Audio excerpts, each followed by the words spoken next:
সকল প্রশংসার মালিককে, সকল প্রশংসার মালিককে। সেই আল্লাহর জন্য বলছি হামদান কাসীরান তাইয়িবান মুবারাকান ফীহি। প্রশংসা করলাম কার? প্রশংসা করলাম কার? সবখানে না একখানে? প্রশংসা করবেন সবখানে না একখানে? সবখানে প্রশংসা করতে হবে কার? আল্লাহ।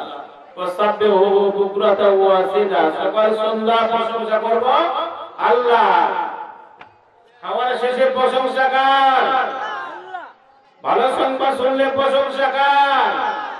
বউকে মারার সময় প্রশংসা কার? এই আল্লাহ। বউকে মারবার প্রশংসা করবে আল্লাহ। আপনারা তো খুব চালাক মানুষ। এজন্য সমানে পিটায়, অনেক আমল রয়েছে বউকে সমানে পিটায়, কথা ঠিক কিনা? সমানে পিটায়, অথচ একই ঘরে একই সাথে একই বিছানায় একই চাদরের নিচে রাত্রি যাপন করে, কথা ঠিক কিনা? বিছানার মধ্যে কত বিনোদন, কত আনন্দ, এগুলো খেয়াল নাই। যখন পিটানো শুরু হয় তখন আর কোনো কিছু বুঝে না, কথা ঠিক কিনা? আপনাদের এলাকাতে মনে হয় নাই, তবে অন্য অন্য এলাকায় আছে, কথা ঠিক কিনা? আল্লাহ বলে হুন্না লিবাসুল লাকুম ওয়া আনতুম লিবাসুল লাহুন্না। কার কথা? কার কথা? আল্লাহ রাব্বুল আলামিন বলেছেন তোমার স্ত্রীর পোশাক তোমার জন্য আর তোমার পোশাক হলো তোমার স্ত্রীর জন্য। বলে সুবহানাল্লাহ। খবরদার, তোমার স্ত্রীর পোশাক যদি তোমাদের জন্য হয়ে যায় আর তোমার পোশাক যদি তোমার স্ত্রীর জন্য হয়ে যায়, তাহলে কত কাছাকাছি। দেখেন আমরা যে পরেছি পাঞ্জাবি, এই পাঞ্জাবি গায়ের মধ্যে রয়েছে, ফাঁক আছে নাকি? ফাঁক আছে? ফাঁক নাই। অতএব বুঝবেন স্ত্রীর সাথে ভালো ব্যবহার করবেন। রাসূল পাক সাল্লাল্লাহু আলাইহি ওয়াসাল্লামের ঘরের মধ্যে সম্পদ ছিল না। আয়েশাকে বলল, আয়েশা রে, আমাদের ঘরের মধ্যে সম্পদ নাই। আয়েশা রাদিয়াল্লাহু বললেন, ইয়া রাসূলুল্লাহ, আমাদের সম্পদ নাই বটে, কিন্তু মুহাম্মদের ঘরটা ভর্তি আছে। সুবহানাল্লাহ বলেন। ভাইজান, একটি কথা বলি, কুরআন কারীমের মধ্যে আল্লাহ সুবহানাহু ওয়া তাআলা একটি কথা বলেছেন, আয়াত দিয়েছেন যে কুরআনের যখন ডাক হবে, কুরআন যে জায়গায় তেলাওয়াত হবে, হ্যাঁ বান্দা তোমরা যদি মনোযোগ দিয়ে শুনতে পারো আর চুপ থাকো, তাহলে আমি আল্লাহর পক্ষ থেকে তোমাদের উপর রহমত বর্ষিত হবে। আপনারা শুনতে চাচ্ছেন?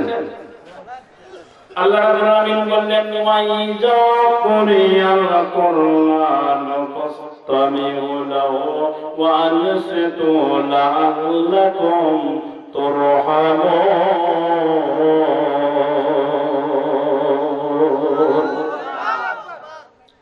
আল্লাহ রাব্বুল আলামিন বললেন, ওয়াইজা কুরিয়াল কুরআন, যখন তোমাদের সামনে কোরআন তেলাওয়াত করা হবে, কোরআন পাঠ করা হবে, তখন তোমরা মনোযোগ দিয়ে শ্রবণ করবে এবং চুপ থাকবে। যদি এই দুটি কাজ করতে পারো, তাহলে আমার আল্লাহ রাব্বুল আলামিন বলেছেন, গোলাম রে, আমার পক্ষ থেকে তোমাদের জন্য রহমত বর্ষিত হতে থাকবে। কাজ হলো কয়টা? মনোযোগ দিয়ে শ্রবণ করতে হবে এবং চুপ থাকতে হবে, কথা ঠিক কিনা? আল্লাহ রাব্বুল আলামিন বললেন, যদি এই মনোযোগ দিয়ে শ্রবণ করতে পারো তাহলে তোমাদের কাজে আসবে, আর যদি মনোযোগ দিয়ে শ্রবণ করতে না পারো, বন্ধুরে আমার, তোমার সময়টা লস হয়ে যাবে। তুমি যে কষ্ট করে পায়ে হেঁটে বাইসাইকেলে মোটরসাইকেলে এসেছো, কত খরচা, এই খরচাগুলো তোমার বিফলে চলে যাবে, কথা ঠিক কিনা? এজন্য মনোযোগ দিয়ে শুনতে হবে এবং চুপ থাকতে হবে। বক্তা সাহেব কি আলোচনা করলো, পরদিন যেন আমরা সঠিক কথাগুলো বলতে পারি জনগণের মাঝে, তাহলে কিন্তু বক্তাও সার্থক আর শ্রোতাও সার্থক, কথা ঠিক কিনা? আপনাদের সম্মুখে কুরআনের একটি আয়াতে কারিমা তেলাওয়াত করেছি আর নবীর সাল্লাল্লাহু একটি হাদিস, এই দুটি পড়ে আমি আলোচনা করব। আল্লাহ সুবহানাহু ওয়া তাআলা কুরআনুল কারীমে একটা সূরা থেকে আমি আয়াতে কারিমা তেলাওয়াত করেছি। সেই সূরাটির নাম হলো সূরাতুল সাফ। কি সূরা বলে? সূরাতুল সাফ। কুরআনুল কারীমের 114টি সূরার মধ্যে এই সূরাটির সিরিয়াল নাম্বার হলো 61। বলেন সুবহানাল্লাহ। কত নাম্বার সিরিয়াল? 61। সূরাটিতে 14টি আয়াত রয়েছে, 2টি রুকু, মদিনায় অবতীর্ণ। সূরাটি এমন ভাবে অবতীর্ণ হয়েছে না মদিনায় না মক্কায়। এজন্য মদিনা হলো শান্তির জায়গা আর মক্কা হলো গরমের জায়গা, কথা ঠিক কিনা? মক্কা হলো কি গরমের জায়গা, উত্তপ্ত গরম, কত রকমের নির্যাতন বিশ্বনবী মুহাম্মদুর রাসূলুল্লাহ সাল্লাল্লাহু আলাইহি ওয়াসাল্লামের উপর হয়েছিল। এজন্য মক্কা হলো গরমের জায়গা আর মদিনা হলো শান্তির জায়গা। যাই হোক, আমি ভূমিকা কাটছি না, সরাসরি আলোচনা চলে যাচ্ছে। আল্লাহ সুবহানাহু ওয়া তাআলা কুরআনুল কারীমের এই সূরা সাফাতের যে আয়াত আমি তেলাওয়াত করেছি, ওই আয়াতের সংখ্যা হলো 8। কত? সূরাটির আয়াত কতটি? 14টি। রুকু হলো 2টি, মদিনায় অবতীর্ণ।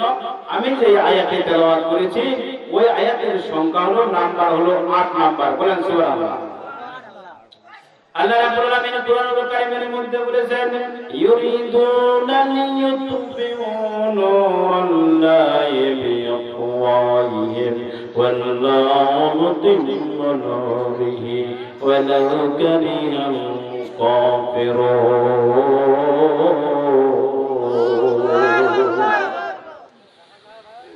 সরল ওহারা বলতে কাফেররা। কারা? কাফেররা। ওহারা বলতে বুঝাইছেন আল্লাহ, কাফেররা। ইউরিদুনা আন ইউতফিউ নূরাল্লাহি বিআফওয়াহিহিম। কাফেররা চায়, তারা ইচ্ছা করে মুখের ফুৎকার দিয়ে আল্লাহর নূর এবং আলো নিভাতে চায়। আল্লাহর নূর এবং আলো নিভাতে চায়। খুব খেয়াল করে শুনবেন। আর আল্লাহ বলেছেন, ওয়াল্লাহু মুতিম্মু নূরিহি, আমি আমার আলো জ্বালাবই। সুবহানাল্লাহ বলবেন না? ওয়ালাউ কারিহাল কাফিরুন।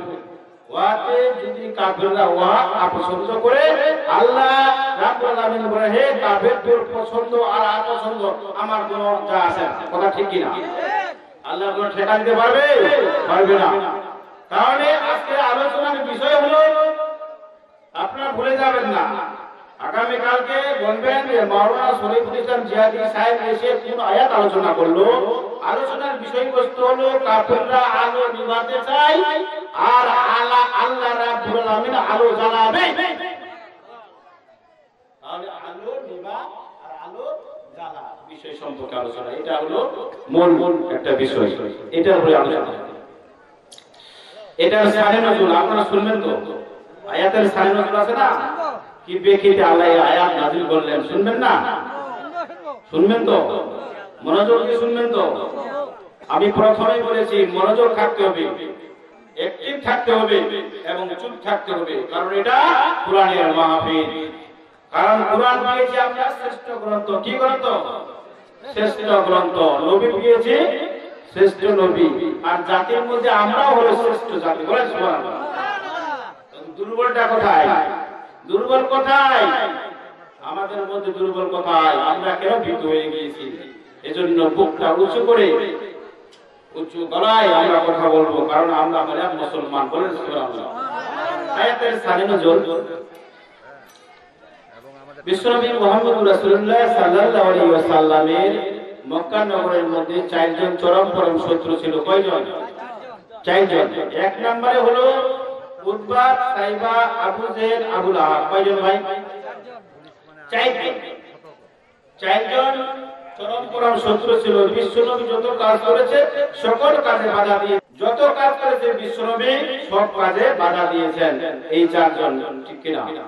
উতবা, সাইবা, আবু জেহেল, আবু লাহাব। তো এই 4 জনে আল্লাহ রাসূলের দ্বীনের দাওয়াতকে বন্ধ করতে যাচ্ছে, আর আল্লাহ রাসূল দাওয়াত দিবে।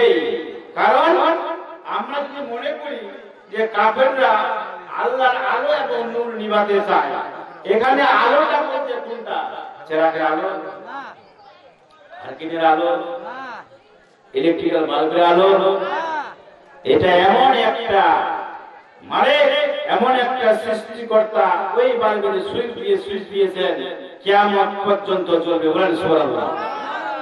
বন্ধুরা আমার, সেই আলোটা হলো হারকিনের আলো নয়, চেরাগের আলো নয়, মোমবাতির আলো নয়, ইলেকট্রিক্যাল বাল্বের আলো নয়। এটা এমন একটা আলো, যেই আলোটার নাম হলো বিশ্বনবী মুহাম্মদুর রাসূলুল্লাহ সাল্লাল্লাহু আলাইহি ওয়াসাল্লাম। কাফেররা এই আলোটাই নিভাতে চায়, আর আল্লাহ বলেছে আমি জ্বালাবই। বলে সুবহানাল্লাহ। তো ভাই, একদিন আবু জেহেল একা একটা গর্ত খুঁড়েছে। 120 হাত। কয় হাত? 120 হাত গর্ত করেছে রে ভাই আব্দুল্লাহর পুত্র মুহাম্মদকে মারার জন্য। বলে নাউজুবিল্লাহ। কাকে মারার জন্য? মুহাম্মদকে মারার জন্য। কয় হাত করেছে? 120 হাত করেছে।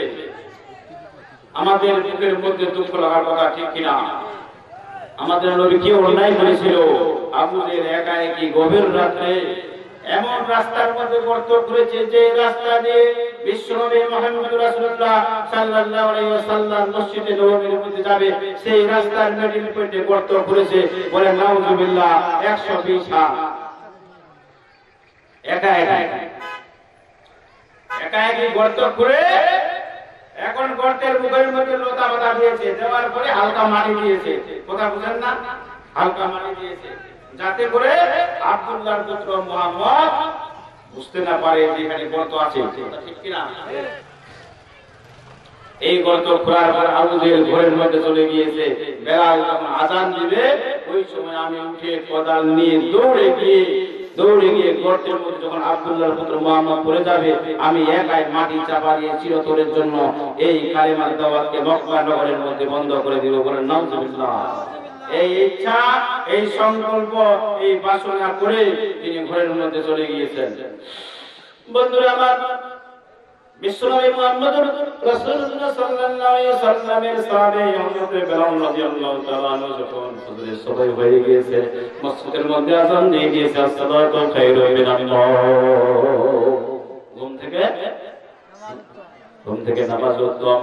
ওই কাফের বলতেছে, আবু জেহেল বলতেছে, কাফের গররা বলছে, তার আবু জেহেল উত্তরসূরিরা বলতেছে আমার ঘুমই উত্তম। কথা ঠিক কিনা? তার মানে সারা যে ঘুম মারে ওই গর্ত করেছে ওর জন্য ঘুমে উত্তম। কথা ঠিক কিনা? বেলাল রাদিয়াল্লাহু তাআলা যখন মসজিদে নববীর মধ্যে আযান দিয়ে দিলেন বিশ্বনবী মুহাম্মদ রাসূলুল্লাহ সাল্লাল্লাহু আলাইহি ওয়াসাল্লামের ঘুম ভেঙে গেল। বন্ধুরা আমার, সঙ্গে সঙ্গে নবী আমার বিছানা ত্যাগ করলেন। তারপরে এবার যখন ওযু করার জন্য ওযু করার মধ্যে চলে গেলেন। বন্ধুরে, বিশ্বনবী মুহাম্মদ রাসূলুল্লাহ সাল্লাল্লাহু আলাইহি ওয়াসাল্লামকে যেসব আল্লাহর পাগল করা গোলাম নবীকে আমার ভালোবাসে মসজিদের মধ্যে যখন আযান হয় সে সমস্ত মুমিন মুসলমান আর বিছানায় থাকতে পারে না। কথা ঠিক কিনা? কারণ ওই মুমিন মুসলমান আত্মা এবং দিন ওই মসজিদের মধ্যে লটকানো থাকে। বন্ধুরা আমার, যখন মসজিদের মধ্যে আযান হয়ে যায় তখন কিন্তু আর বিছানার মধ্যে থাকতে পারে না, তখন তারা মসজিদের মধ্যে চলে যায়। বলেন সুবহানাল্লাহ।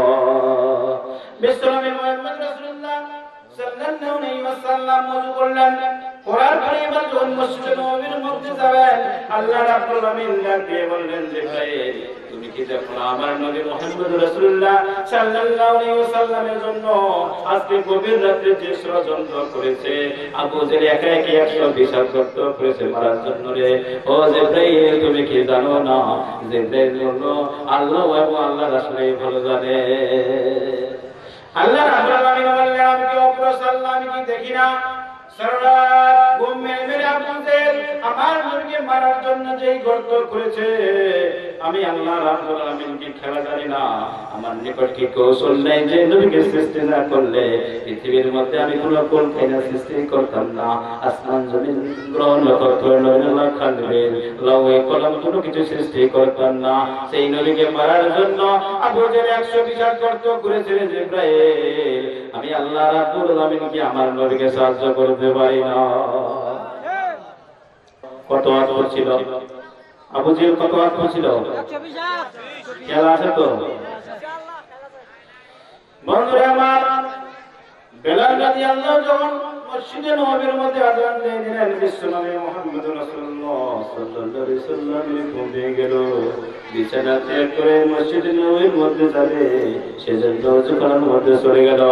যাওয়ার পরে নবী আমার ওযু করার মধ্যে ওযু বানাইয়া যাবেন মসজিদে নববীর মধ্যে এমন তো অবস্থায় আল্লাহ রাব্বুল আলামিন ডাক দিয়ে বললেন, ও জিবরাইল তুমি কি জানো আজকে আবু জেহেল সালাত কি ঘটনা ঘটাইয়াছে? জিবরাইল বলল আল্লাহ রাসূলই ভালো জানেন, আমি কি জানি? আল্লাহ রাব্বুল আমিন বললেন সালাত আবু জেহেল আমার নবীকে মারার জন্য যে রাস্তা দিয়ে নবী আমার মসজিদে নববীর মধ্যে যাবে ওই রাস্তার মিডল পয়েন্টে একটা গর্ত করেছে 120 হাত। আল্লাহ রাব্বুল আলামিন বললেন জিবরাইল আর দেরি করা যাবে না, কারণ বেলাল আযান দিয়ে দিয়েছে। বিশ্বনবী মুহাম্মদ রাসূলুল্লাহ সাল্লাল্লাহু আলাইহি ওয়াসাল্লাম ওযু করার পরে মসজিদে নববীর মধ্যে যাবে, আর কোনো দেরি করা যাবে না। যাও যাও, আমি আল্লাহ রাব্বুল আলামিন তোমাকে যে ৬০০০ ডানা দিয়েছি, একটি ডানা ওই গর্তের মুখের মধ্যে বিছাইয়া দাও। আমার হাবিব ওই গর্তের মুখের মধ্যে তোমার ডানার মধ্যে পর করিয়া মসজিদে নববীর মধ্যে চলে যাবে। বলেন সুবহানাল্লাহ। জিবরাইল আলাইহিস সালাম খুব তাড়াতাড়ি গর্তের মুখের মধ্যে একটি ডানা বিছাইয়া দিলেন। দেওয়ার পরে বিশ্বনবী মুহাম্মদ রাসূলুল্লাহ সাল্লাল্লাহু আলাইহি ওয়াসাল্লাম ডানার পরে ভর করিয়া মসজিদে নববীর মধ্যে চলে গেল। বেলালের আযান শুনে আবু জেহেল ঘুম থেকে উঠেছে। উঠার পরে কোদাল হাতে নিয়েছে। কি নিয়েছে? কোদাল হাতে নেওয়ার পরে তার মনের ইচ্ছা তার বাসনা পূরণ করার জন্য দৌড়াচ্ছে দৌড়াচ্ছে। বন্ধুরা আমার, সারা রাত ঘুম ভরা নাক ভুল উঠে, কথা ঠিক কিনা? নাক ভুল উঠে নিজেই চোখ ঘষতে ঘষতে পা ফেসতে ওই গর্তের মধ্যে পড়ে গিয়েছে। অন্যজনে গর্ত খুললে নিজেই পড়তে হয়, কথা ঠিক কিনা? ওই আবু জেহেল উত্তরসূরিরা এখনো পর্যন্ত আলিম ওলামাদের জন্য গর্ত করে, ঠিক কিনা? গর্ত করে কিনা? এই আলিম ওলামাদের জন্য যারা গর্ত করে, তারাই গর্তের মধ্যে পড়ে যাবে। তারা আবু জেহেল উত্তরসূরি, কথা ঠিক কিনা? মুয়াজ্জিনের শত্রু আছে কিনা? ইমামের শত্রু আছে কিনা? মুসল্লিদের শত্রু আছে কিনা? বক্তার শত্রু কম না বেশি? কম না বেশি? কারণ আবু জেহেল উত্তরসূরিরা এখনো পর্যন্ত এই আলিম ওলামাদের জন্য গর্ত করে বিনা কারণে বিনা দোষে ওই চার দলের মাঝখানে কোরআনের পাখিকে আটকে দেওয়া হয়েছে, কথা ঠিক কিনা? কথা ঠিক কিনা? এজন্য আমি তীব্র কণ্ঠে বলতে চাই, এই আবু জেহেল উত্তরসূরিরা যারা কোরআনের বিরুদ্ধে কথা বলে, আলেম ওলামাদের বিরুদ্ধে কথা বলে, সে যে দলের নেতা হোক না কেন, যত বড় নেতা হোক না কেন, যত বড় হাজিগাজি হোক না কেন, যদি এই কোরআনের বিরুদ্ধে কথা বলে, আমরা মুসলমান তা মানতে রাজি না, রাজি না।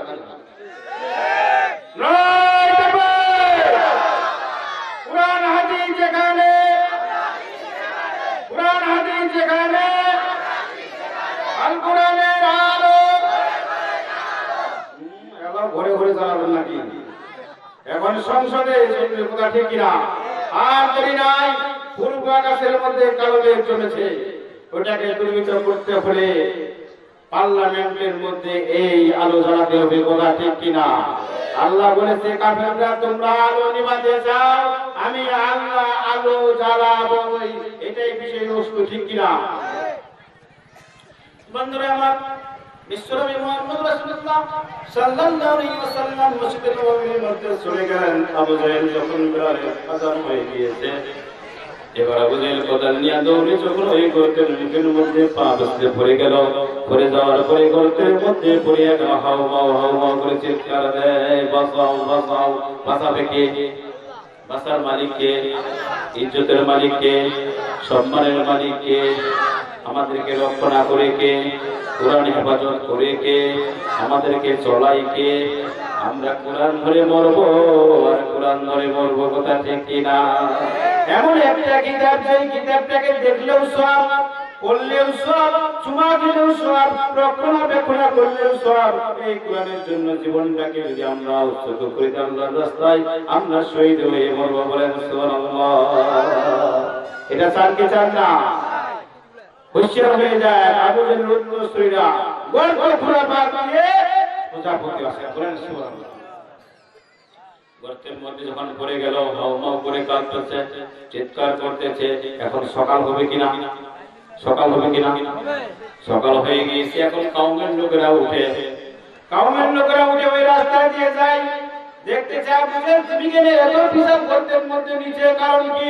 তার জন্য এই গর্ত করেছিল। রে আবু জেহেল 120 থেকে আবু জেহেল বলে সারাইস না, সাউন্ড করিস না, আব্দুল্লাহর পুত্র মুহাম্মদের জন্য গর্ত করেছিল।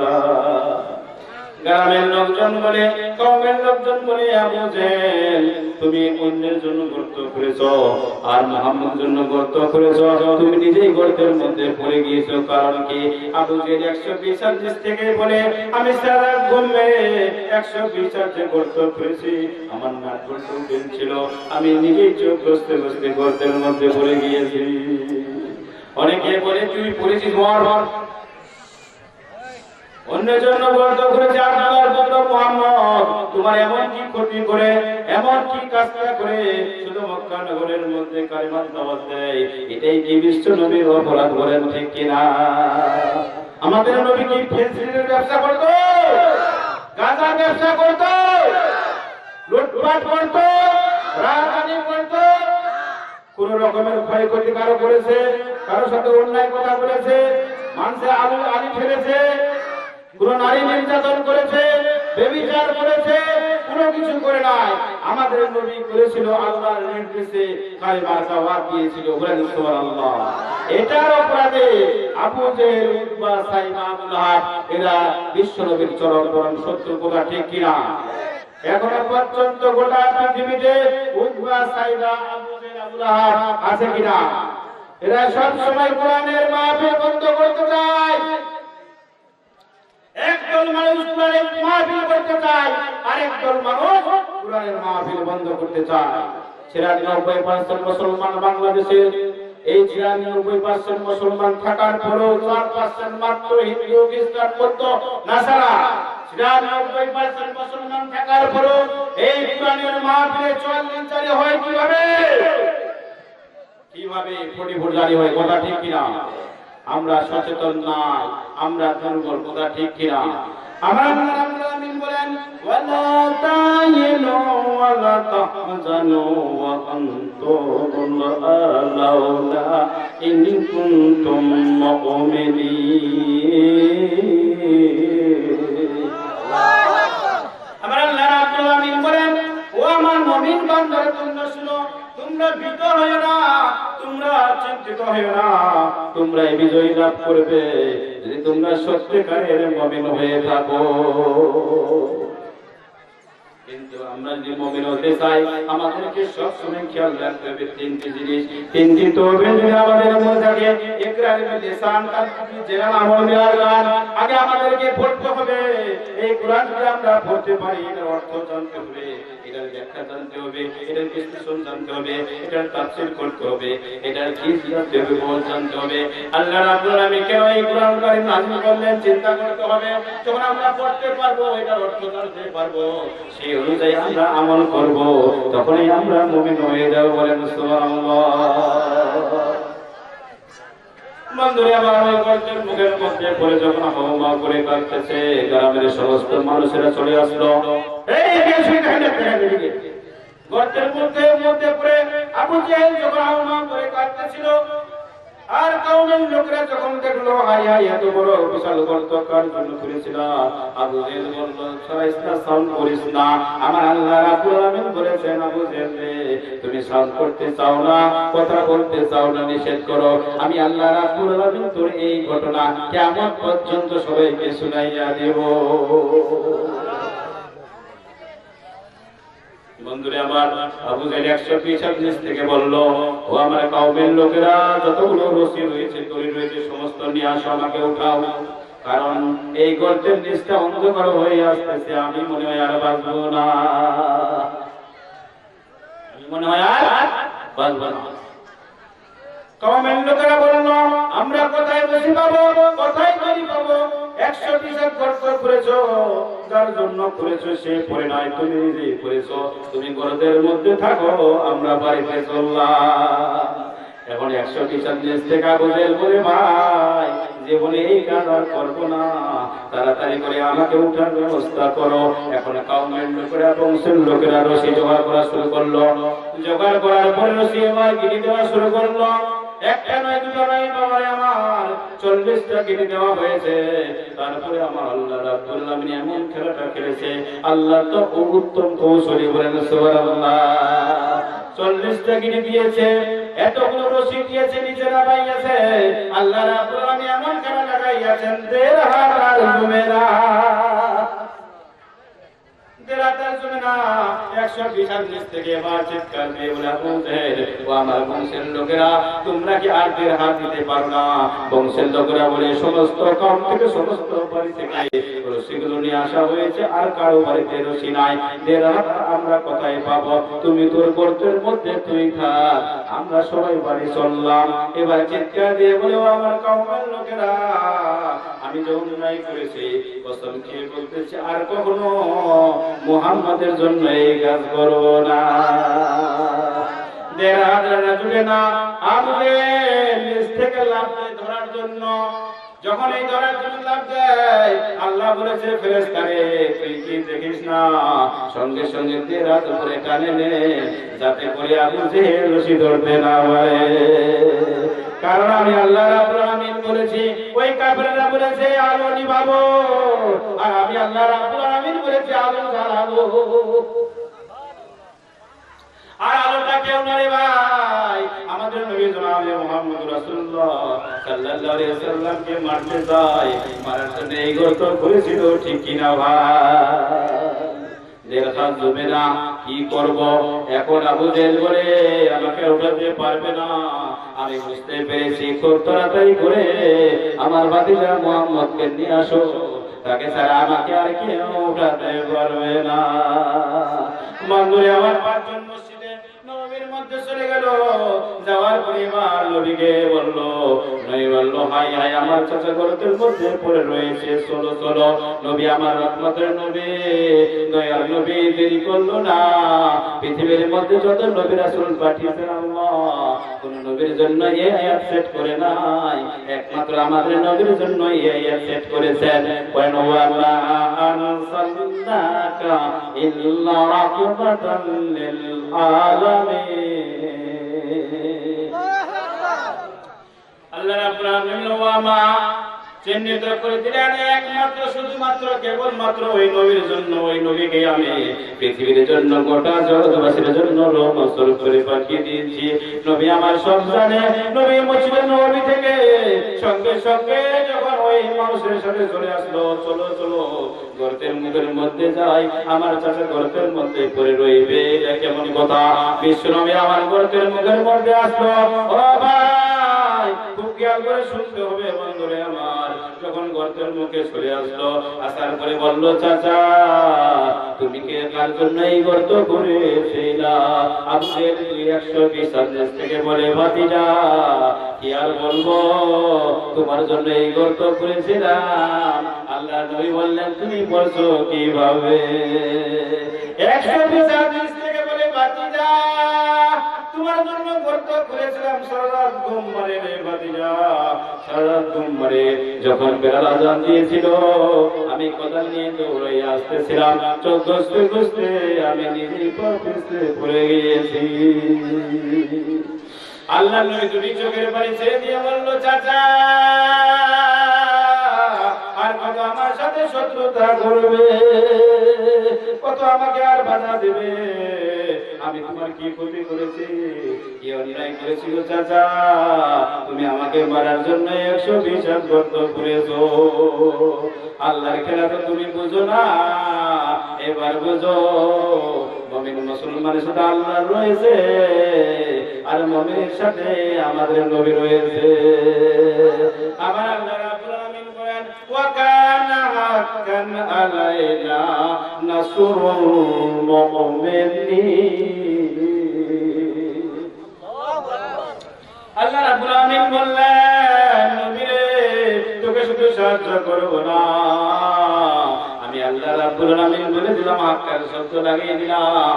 একটা নয় দুটা নয় বন্ধুরা আমার, 16টি তাফসীরের মধ্যে দেখলাম রে ভাইরে আমার, হাক্কান শব্দ দিয়ে বুঝাইছেন আল্লাহ রাব্বুল আলামিনের সাহায্য করা ওয়াজিব হয়ে যায়। বলে সুবহানাল্লাহ। আল্লাহ রাব্বুল আলামিন বলেছেন যে মুমিন কষ্টের মধ্যে পড়ে যায়, বিপদের মধ্যে পড়ে যায়, নবীর উত্তরসূরি বিপদের মধ্যে পড়ে যায়, আমি আল্লাহ রাব্বুল আলামিন সঙ্গে সঙ্গে সাহায্য করি। বলেন সুবহানাল্লাহ। ওয়াকান হাক্কান আলাইনা নাসরুল মুমিনিন। আল্লাহ নবী বললেন চাচা এখন কি বলতে চাও? এবার 120 থেকে বলল ভাতিজা তুমি আমাকে ওটা যা বলবা তাই আমি শুনবো। আল্লাহ নবী বললেন সুযোগে একটা সুযোগ, এই সুযোগে একটা সুযোগ আল্লাহর নবী বললেন, চাচা গর্ত থেকে উঠাইয়া তুমি বলো কি না বলো, তুমি সারা জীবন আমার কথা শোনো নাই, তোমার নাম হলো আবু জাহাল। আবু মানে পিতা, জাহাল মানে জাহেলের পিতা, কথা ঠিক কিনা? আমি বিশ্বাস করি না তুমি গর্ত থেকে ওঠার পরে আমার প্ল্যাটফর্মে আসবে, আমার বিশ্বাস হয় না গো চাচা। আপনি ওই গর্তের মুখের মধ্যে যদি কালিমা পড়েন, আমার প্ল্যাটফর্মের মধ্যে যদি চলে আসেন, তাহলে কেবল আমি মুহাম্মদ, আমি তোমাকে উঠাইতে পারি না, চেতন আমি জল বলে। এবার বলল, ভাতিজা খোদার কসম করে বলি, যত অন্যায় অপরাধ করেছি তোমার কাজের মধ্যে বলে দিয়েছি গো ও মুহাম্মদ, কিন্তু একটা কথা শুনে রাখো, আজকে যে আমি বিপদের মধ্যে পড়ে গিয়েছি, এখান থেকে যদি তুমি আমাকে উদ্ধার করো, আমি সঙ্গে সঙ্গে কালিমা পড়িয়া মুহাম্মদের প্ল্যাটফর্মের মধ্যে যোগ দিয়ে দিও। বলেন সুবহানাল্লাহ। আল্লাহ নবী বললেন, নিচে নিচেই পড়ো, গর্তের মধ্যে যদি তুমি পড়তে পারো তাহলে আমি চলবো। জোর করে যখন আবু জেহেল বলল, ভাতিজা আমাকে উত্তোলন করো, আল্লাহ রাব্বুল আলামিন বললেন, হাবিব তুমি কি সিদ্ধান্ত নাও? আল্লাহ নবী মুহাম্মদ রাসূলুল্লাহ সাল্লাল্লাহু আলাইহি ওয়াসাল্লাম মন করা কোনো কাজ করেন না রে বন্ধুরা আমার, মন করা কোনো কাজ করেন না যতক্ষণ পর্যন্ত আল্লাহ রাব্বুল আলামিনের পক্ষ থেকে কোনো কথা এবং কোনো বার্তা না আসে, ততক্ষণ পর্যন্ত আল্লাহর নবী কোনো কাজ কোনো কথা বলেন না, কথা ঠিক কিনা? মুহাম্মদ হরগজ না গুপ্তা তানা গুপ্তা, জিবরাইল জিবরাইল হরগজ না গুপ্তা তানা গুপ্তা রবজালি। আল্লাহর কথা যখন নির্গুণ নির্ভেজাল, বিশ্বনবী মুহাম্মদ রাসূলুল্লাহ সাল্লাল্লাহু আলাইহি ওয়াসাল্লামের কথা যখন নির্গুণ নির্ভেজাল, আল্লাহ রাব্বুল আলামিনের পক্ষ থেকে কোনো কথা এবং বার্তা না আসা পর্যন্ত নবী মুহাম্মদ রাসূলুল্লাহ সাল্লাল্লাহু আলাইহি ওয়াসাল্লাম কোনো কাজ করতেন না। আল্লাহ নবী বললেন, কি করব? আল্লাহ নবী যখন মুরাকাবায় চলে গেলেন, যাওয়ার পরে নবী আমার যখন মুরাকাবায় গেলেন, আল্লাহ রাব্বুল আলামিন বললেন, জিবরাইল আমিন তুমি যাও আমার নবীকে জানিয়ে দাও, আমার নবী বিসমিল্লাহ বলে ডান হাতটা ওই গর্তের মধ্যে পালাইয়া দিবে, আর 120 হাত থেকে আমি আল্লাহ রাব্বুল আলামিন আমার কুদরতের হাত দিয়ে আবু জেহেলকে উপরে উঠাইয়া দিও। বলেন সুবহানাল্লাহ। বন্ধুরে আমার, যখন হয়ে গেল আল্লাহর নবী বিসমিল্লাহ পড়িয়া ডান হাতটা কুয়ার মধ্যে নামাইয়া দিলেন, গর্তের মধ্যে নামাইয়া দিলেন, সঙ্গে সঙ্গে আল্লাহ রাব্বুল আলামিন তার কুদরতের হাত দিয়ে আবু জেহেলকে 120 হাত থেকে উপরে উঠাইয়া দিলেন। উঠার পরে বন্ধুরে আমার দুঃখের বিষয়, আবু জেহেল এবার কাপড়গুলো ছেড়ে এবারে বলতেছে, মুহাম্মদ তুমি এত জাদুঘর, এত জাদু জানো রে, আমার কওমের সমস্ত রশিগুলো গর্তের মধ্যে ফেলা হয়েছিল, দেওয়া হয়েছিল, তারা আমাকে উঠাইতে পারে নাই, আর তুমি রশি ছাড়া শুধু হাতটা বাড়াইয়া দিয়েছ, সঙ্গে সঙ্গে 120 হাত থেকে আমি উঠিয়া গেলাম, এটা তোর জাদু ছাড়া আর কিছু নেই। এজন্য আবু জাহাল কথা ঠিক কিনা?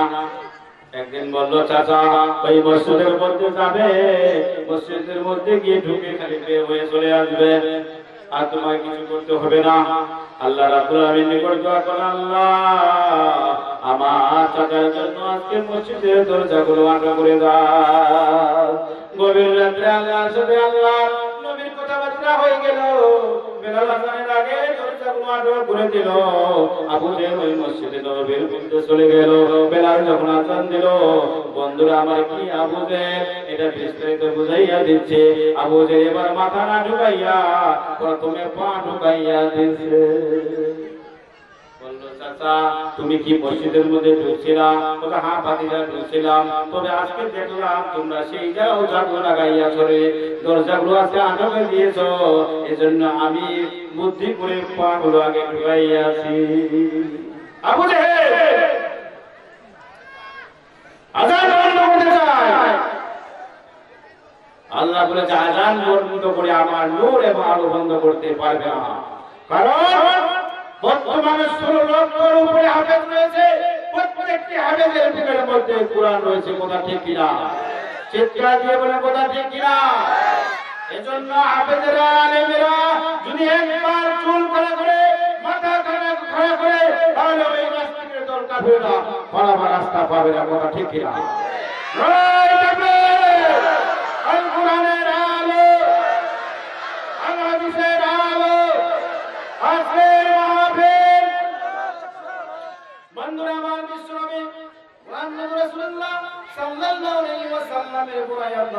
দিলেন বন্ধুরা আমার ওয়াদাইয়ান ইলাল্লাহি বিইذনিহি ওয়া সিরাজাম মুনীরা আল্লাহ রাব্বুল আলামিন বললেন সূরা আয়াত নাম্বার 46 আল্লাহ রাব্বুল আলামিন বললেন নবী আমার নির্দেশে তাদেরকে আহ্বান করবে আর তোমাকে তো পাঠিয়েছি উজ্জ্বল প্রদীপ করে সিরাজাম মুনীরা বলেন সুবহানাল্লাহ উজ্জ্বল প্রদীপ করে আমাদের নবীকে পাঠিয়েছিল সিরাজাম মুনীরা এক কাফের নবীকে মারার জন্য গিয়েছে তরবারি নিয়ে এক কাফের নবীকে মারার জন্য তরবারি নিয়ে গিয়েছে আব্দুল্লাহর পুত্র মুহাম্মদকে শেষ করে দিবে এই উদ্দেশ্যে খোলা হাতে তরবারি নিয়ে আল্লাহর নবীর কাছে চলে গিয়েছে আল্লাহর নবীর চেহারা দেখে ওই কাফেরের তরবারি হাত থেকে পড়ে গিয়েছে বলেন সুবহানাল্লাহ তরবারি এখন নবী আমার হাতে নিয়েছে নেওয়ার পরে এবার কাফেরকে বলে কাফের রে এখন তোমাকে বাঁচাবে কে বলল আপনি আল্লাহ নবী বললেন আমি বাঁচাতে পারি ওই মধুর কালেমা যদি পড়তে পারো লা ইলাহা ইল্লাল্লাহ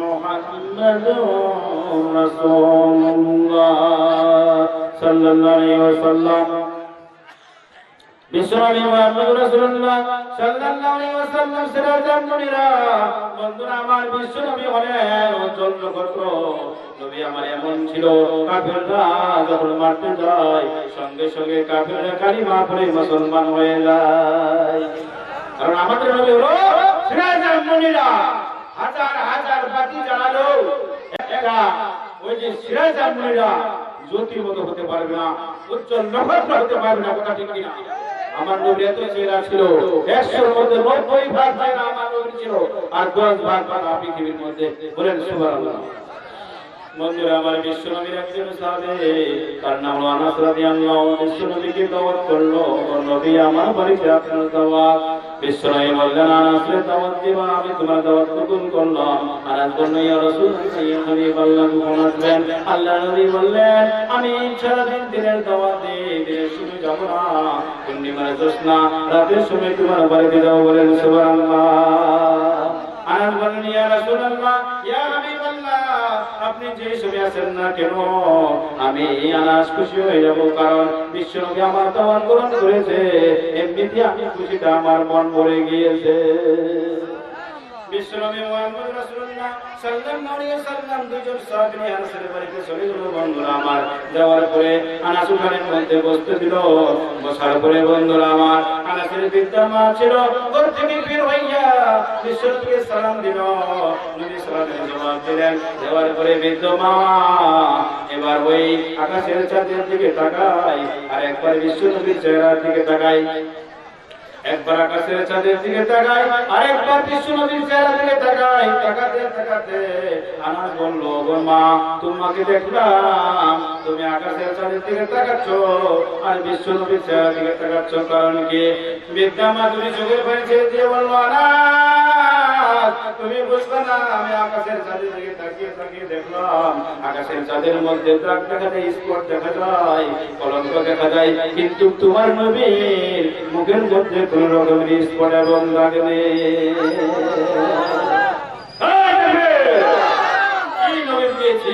শ্রেষ্ঠ নবী সেই নবীর বিরুদ্ধে কথা বলে কোরআনের বিরুদ্ধে কথা বলে আর আমাদের গায়ে কোনো বাধা কথা ঠিক কিনা বিশ্বনবী মুহাম্মদ রাসূলুল্লাহ সাল্লাল্লাহু আলাইহি ওয়াসাল্লামকে নির্দেশ দিলেন ওয়াদাইয়ান ইলাল্লাহি বিইذনিহি আমার নির্দেশ করবে তুমি তাদেরকে আহ্বান করবে দাওয়াত করবে নবী মুহাম্মদ রাসূলুল্লাহ সাল্লাল্লাহু আলাইহি ওয়াসাল্লাম মক্কা নগরের মধ্যে দাওয়াতের কাজ শুরু করলেন সাধারণ মানুষেরা বিশ্বনবীর কাছে গিয়ে কালিমা পড়ে মুসলমান হয়ে যায় নবী আমার তাদেরকে মক্কা থেকে মদিনায় হিজরত করায় বলেন সুবহানাল্লাহ মদিনায় শক্তি সঞ্চার হওয়া শুরু করে দিল যখন উৎপাসাই বাবুতে আবু লাহাব শুনতে পেল আব্দুল্লাহর পুত্র মুহাম্মদ গোপনে গোপনে কালিমার দাওয়াত দেয় তাদের পায়ে রক্ত মাথার মধ্যে উঠে গেল বন্ধুরা আমার কিভাবে আব্দুল্লাহর পুত্র মুহাম্মদকে এই মক্কার জমিন থেকে সরানো যাবে, চিরতরের জন্য কালিমার দাওয়াত কিভাবে বন্ধ করা যাবে, এই ষড়যন্ত্র করতে চাই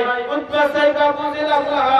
তারা যখন কখনো কোনো মতে নবীর দাওয়াত বন্ধ করতে পারে না, আল্লাহর আলোকে নিভাইতে পারে না, তখন তারা চিন্তা করলো কি করা যায়। কারণ নবী এমন একজন মানুষ রে, মুহাম্মদ এমন একজন মানুষ, যখনই তার কাছে কোনো মানুষ যায় সঙ্গে সঙ্গে কালিমা পড়ে মুসলমান হয়ে যায়। যখন কোনো মতে আল্লাহর নবীর দাওয়াত বন্ধ করতে পারে না বন্ধুরা আমার, সঙ্গে সঙ্গে তারা একটা বুদ্ধি করলো, সিরিয়ার বাদশা হাবিব বিন মালিকের কাছে একটা চিঠি লিখলো। সিরিয়ার বাদশা হাবিব বিন মালিকের কাছে একটা চিঠি লিখলো। সিরিয়ার বাদশা হাবিব বিন মালিককে জানাইয়া দিল, মক্কা নগরের মধ্যে এমন একজন নবী আবির্ভাব হয়েছে, এই মানুষটা তার কাছে যাই কালিমা পড়ে মুসলমান হয়ে যায়, আর যখন মুসলমান হয়ে যায় সঙ্গে সঙ্গে মক্কা থেকে মদিনায় হিজরত করে ওই মদিনার শক্তি সঞ্চার করা শুরু করেছে, মদিনার শক্তি বাড়াচ্ছে। আসেন সিরিয়ার বাদশা হাবিব বিন মালিক যখন চিঠি পাইল, চিঠি পাওয়ার পরে চিঠির মধ্যে আবু জেল লিখেছে, ও সিরিয়ার বাদশা হাবিব বিন মালিক খুব তাড়াতাড়ি করে আসেন, আব্দুল্লাহর পুত্র মুহাম্মদের বিচার করেন, তার কালিমা বন্ধ করতে হবে, তুমি সৈন্য নিয়ে আসি, তার সাথে যুদ্ধ করতে হবে। এই যখন এই চিঠির মধ্যে পাইলেন, সিরিয়ার বাদশা হাবিব বিন মালিক 30,000 সৈন্য নিয়ে মক্কার অভিমুখে রওনা হয়ে গেলেন। 30,000 সৈন্য নিয়ে যখন মক্কার অভিমুখে রওনা হয়ে গেলেন, তখন সঙ্গে সঙ্গে আল্লাহ রাব্বুল আলামিন আমার হাবিবকে জানাইয়া দিলেন, হাবিব রে, তোমার সাথে যুদ্ধ করার জন্য, তোমাকে তোমার ইসলাম তোমার দাওয়াত বন্ধ করার জন্য সিরিয়ার বাদশা হাবিব বিন মালিক আসতেছে, তুমি হুঁশিয়ার হয়ে যাও। এবার আল্লাহর নবী সঙ্গে সঙ্গে আবু বকরকে ডাক দিয়ে বলেন, আবু বকর, যুদ্ধ করতে হবে। সঙ্গে সঙ্গে আবু বকর বললেন, লাব্বাইক ইয়া রাসূলুল্লাহ, লাব্বাইক ইয়া হাবিবাল্লাহ, কার সাথে যুদ্ধ করতে হবে? আল্লাহর নবী বললেন, যুদ্ধ করতে হবে সিরিয়ার বাদশা হাবিব বিন মালিকের সাথে। আবু বকর বলল, তারা সংখ্যায় কতজন? এবার বিশ্বনবী বললেন, তারা সংখ্যায় হলো 30,000। কত হলো? সংখ্যায় হলো 30,000।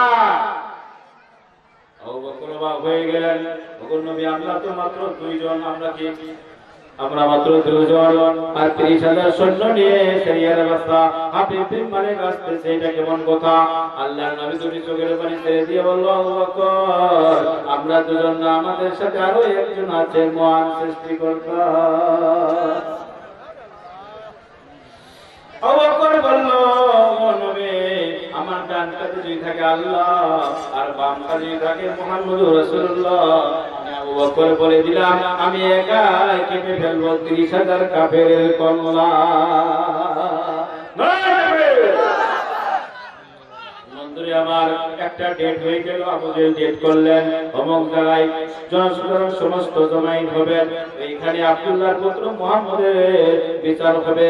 সিরিয়া থেকে প্রধানমন্ত্রী আসতেছে, রাষ্ট্রপতি আসতেছে, বিচার হবে, আপনারা আসেন ডেট মোতাবেক। বন্ধুরা আমার, আবু জেল একটা কাজ করলো, ওই সিরিয়ার বাদশা হাবিব বিন মালিকের জন্য একটা স্বর্ণের চেয়ার তৈরি করলো। কিসের চেয়ার? স্বর্ণের চেয়ার তৈরি করলো সিরিয়ার বাদশা হাবিব বিন মালিকের জন্য। আবু সুফিয়ানের জন্য একটা চেয়ার তৈরি করলো, রূপার চেয়ার। আর কিসের চেয়ার? রূপার চেয়ার তৈরি করলো। আর আবু জেল নিজের জন্য একটা লোহার চেয়ার বানাইলো। আর আমাদের নবী, আমাদের নেতার জন্য হলো আল্লাহর জমিন, আমাদের নবীর জন্য পুরো চেয়ার।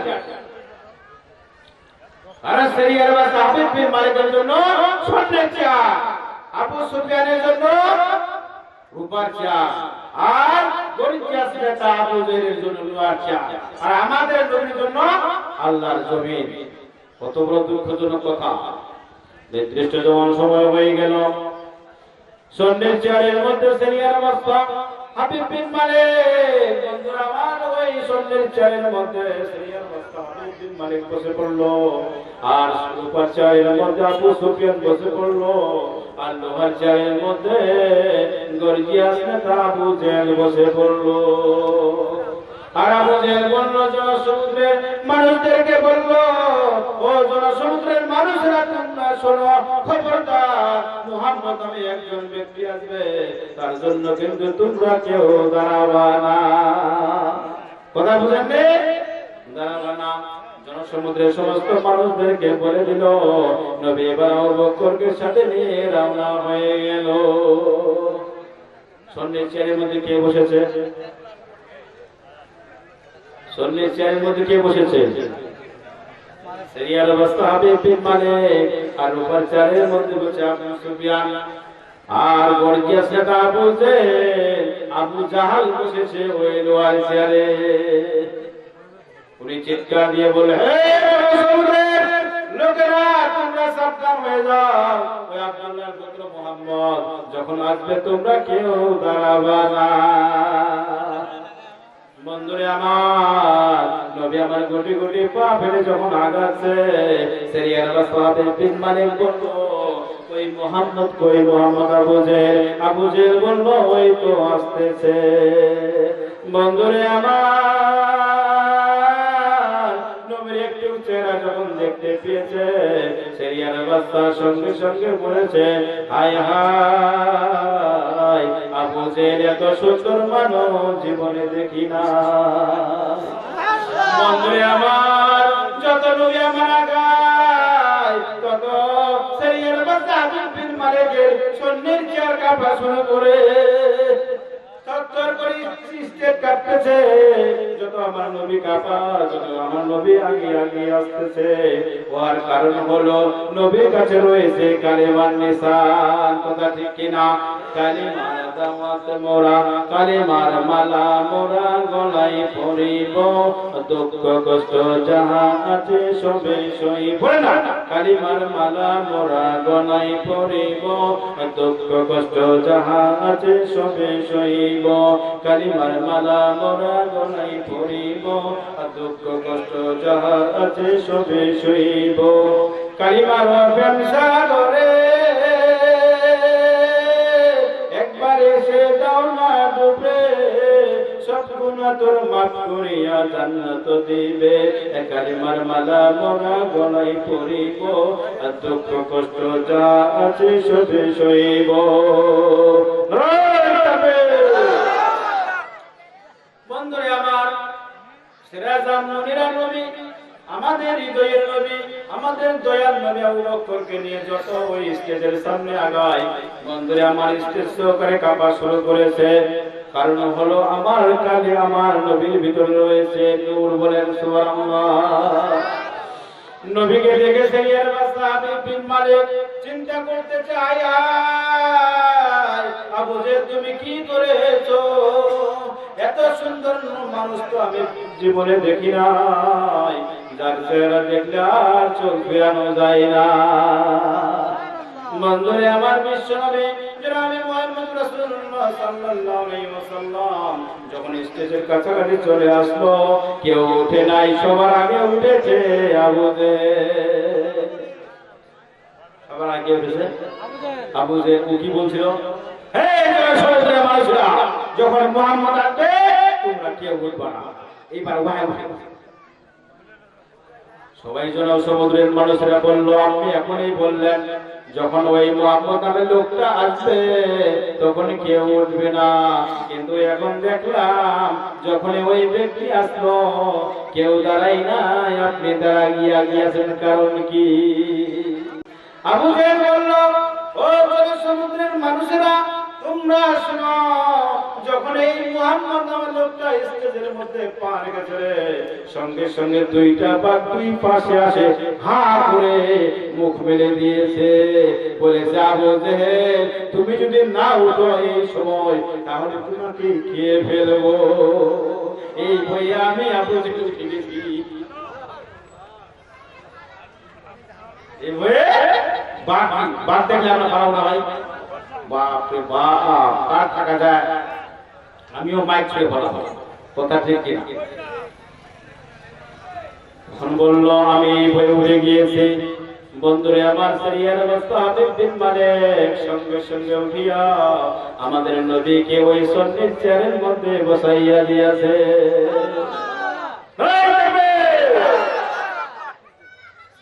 সাহাবে বিন মালিক বলল, আপনি নাকি নবী?